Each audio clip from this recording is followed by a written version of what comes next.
से जानकारी लेंगे और इस वक्त यूके देवनाथ जी हमारे साथ जुड़ गए हैं, डिफेंस एक्सपर्ट। बहुत स्वागत है सर आपका न्यूज़ 24 में। सर, जिस तरीके से ईरान और अमेरिका के बीच इस वक्त परमाणु कार्यक्रम को लेकर तनाव बना हुआ है, ऐसे वक्त में ये हमला, इसके मायने क्या?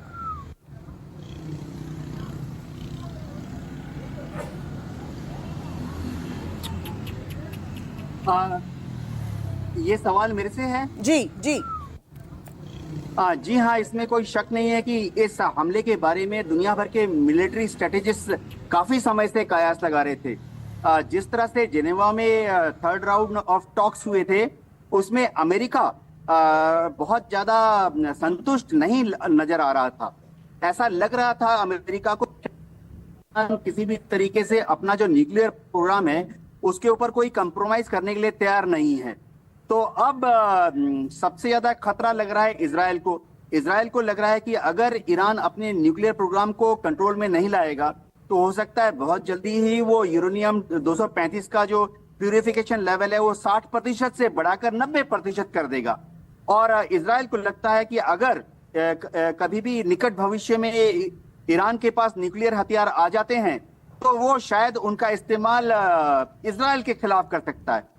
इजराइल ने अमेरिका ने डेफिनेट बात है कि ये जॉइंट प्लान है, इंटेलिजेंस शेयरिंग करते हैं। ताकि इस हमले में सबसे इंटरेस्टिंग चीज है कि देखना पड़ेगा कि टारगेट किस तरह से होंगे। देखिए, टारगेट या तो ईरान की पॉलिटिकल लीडरशिप हो सकती है, आयतुल्लाह खमेनी का ऑफिशियल घर, उनका पैलेस, राष्ट्रपति पेजेश्किन का घर, उनका ऑफिस, और जो आईआरजी के टॉप कमांडर्स हैं उनके ऑफिस या उनके घर। दूसरे टारगेट समूह होंगे ईरान के जो आईआरजी के जो मिसाइल बेसिस हैं, जहां पे ईरान अपनी लॉन्ग डिस्टेंस की जो रॉकेट्स और मिसाइल्स हैं उनका भंडारण करता है। ज्यादातर अंडरग्राउंड है, जमीन के 200 फीट 300 फीट नीचे हैं। इजराइल को खतरा ये है कि अगर ईरान चाहे तो अब हर रोज 100-200 मिसाइलें लॉन्च कर सकता है इजराइल की तरफ, जैसा कि पिछले साल जून के महीने में जब 12 दिन का युद्ध हुआ तब ईरान ने किया था। तीसरा तरह होंगे वो होंगे ईरान के जो न्यूक्लियर प्रतिष्ठान है, न्यूक्लियर रिसर्च इंस्टीट्यूट्स हैं। डेफिनेटली इस बार ईरान ने पहले से ही प्रिकॉशन लेते हुए अपने जितने न्यूक्लियर इंस्टीट्यूट्स हैं उनको अंडरग्राउंड तहखानों में ले गया है। सब जगह पे कंक्रीट की 4 फीट 8 फीट दीवार बना दी है। जितने भी उनके सुरंगें हैं जहां जमीन के नीचे ईरान की न्यूक्लियर रिसर्च फैसिलिटीज हैं, वहां पर उन्होंने स्टील के, लोहे के 18-18 इंच मोटे दरवाजे बना दिए हैं। तो इंटरेस्टिंग होगा ये देखने के लिए कि क्या इन न्यूक्लियर एक्यूरेसी के साथ हिट कर सकते हैं कि नहीं। जी बने रहिएगा सर। संजीव, एक बार फिर से आपका ही रुख करना चाहूंगी। इजराइल ने ईरान पर हमला क्यों किया है, इसके क्या मायने? क्योंकि ये भी कहा जा रहा है कहीं ना कहीं ईरान की जो सुरक्षा व्यवस्था उसको कमजोर करने की कोशिश है। जिस तरीके से सर भी बता रहे हैं, ये प्लानिंग काफी समय से चलती नजर आ रही है। ऑपरेशन को शेर की दहाड़ नाम दे रहा है इजराइल। देखिए, इस अटैक को प्रिवेंटिव स्ट्राइक कहा जा रहा है अमेरिका के द्वारा। और प्रिवेंटिव स्ट्राइक आप तब करते हैं जब कोई एक बड़ी घटना को रोकने के लिए आप कोई स्ट्राइक करते हैं। इजराइल ने इसीलिए इस हमले को लॉन्च किया है क्योंकि आप जानती हैं कि इजराइल ने जून में वो युद्ध लड़ा था ईरान से, जिसको कि खत्म होने के बाद माना यह गया था ये तो बस शुरुआत है, इस तरह की युद्ध और भी होगी, लेकिन वो इस रूप में सामने आएंगी अभी तक किसी को अंदाजा नहीं था।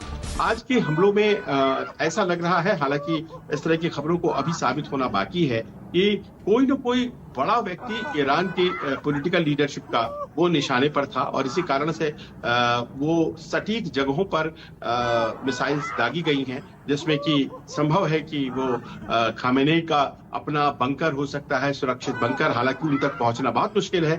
लेकिन उसके अलावा जो पॉलिटिकल लीडरशिप है उसमें राष्ट्रपति पेजेश्कियां हैं, जिनको की लेकर के भी हमेशा ये कहा जाता रहा है कि वो अमेरिका के निशाने पर, इजराइल के निशाने पर रहे हैं।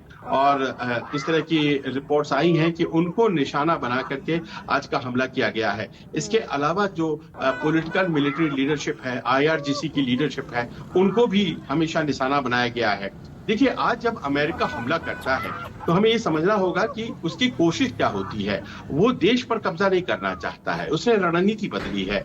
वो चाहता है कि रेजिम चेंज हो जाए, जैसे कि उसने वेनेजुएला में किया।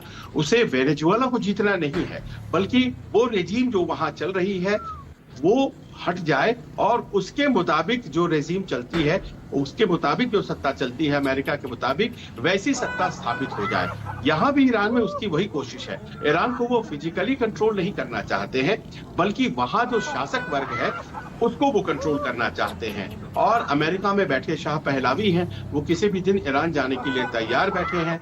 तो उनकी कोशिश है कि जो करंट लीडरशिप है, खासतौर पर खामेनी रेजिम के, जिसके कि एक मुख्य चेहरे के तौर पर राष्ट्रपति पेजेश्कियां हैं, उन सबों को निशाने पर लिया जा सकता है क्या। और आज जो आकस्मिकता है, जो अचानक से ये हमला बोला गया है, इसमें कहीं ना कहीं ऐसा लगता है कि कुछ लोगों को निशाना बनाने की कोशिश हुई है। कितना वो सफल हुए हैं, आने वाले कुछ घंटे हमें बताएंगे। और यूके देवनाथ जी के पास जाऊं और हमले की और बारीकियां समझूं, उससे पहले संजीव एक आपसे यहाँ पर एक जानकारी जरूर लेना चाहेंगे जो दर्शकों तक पहुंचनी बहुत जरूरी है। ईरान के हमले के बाद इराक भी अलर्ट हो गया है, लेकिन सबसे बड़ी बात कि अब ईरान जवाबी कार्रवाई कैसे कर सकता है, यानी कि इजराइल और अमेरिका दोनों का संयुक्त ऑपरेशन है। ऐसे में ईरान जो है वो कितना कहा जाए कि शक्तिशाली है, क्योंकि इस वक्त तो खामनेई को भी सुरक्षित जगह पर पहुंचा दिया गया है और जिस तरीके से लगातार वार हो रहा है, एक स्ट्रैटेजिक कहा जाए कि स्ट्रैटेजी के तहत ये वार किया गया है, तो ऐसे में ईरान भी कमजोर पड़ता नजर आएगा। देखिए, जहां तक ईरान का सवाल है, वो पड़ोसी मुल्क है, माफ करें, इराक का सवाल है, वो पड़ोसी मुल्क है ईरान का। लेकिन आप अच्छी तरह से जानती हैं, वहां एक जबरदस्त बड़ा मिलिट्री बेस अमेरिकन का पहले से ही मौजूद है। लेकिन एक दूसरी सच्चाई भी ईरान की है कि ईरान का एक इराक की है, और वो ये कि इराक का एक बड़ा भूभाग शिया समर्थक है और वो ईरान का समर्थन करता है।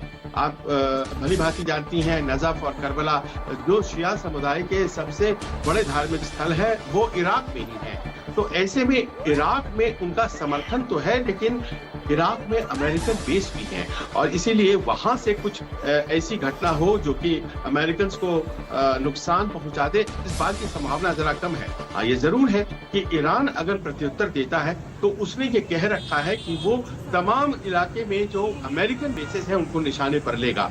और ऐसे में माना यह जा रहा है कि जो सबसे ज्यादा वल्नरेबल बेसेस हैं उसमें इराक में उनका ये बेस है, जो जिसकी चर्चा हम कर रहे हैं। पर लेकिन सबसे बड़ा बेस जो उनका अल उदैद है, जो कि ओमान में है, तो उसमें सबसे ज्यादा तैयारी है हमला को जवाब देने की। और ऐसा लग रहा है कि वो सब तैयार बैठे हुए हैं, जैसे ही ईरान कोई हमला करता है जवाबी कार्रवाई बहुत। ठीक है, लौटूंगी संजीव इस वक्त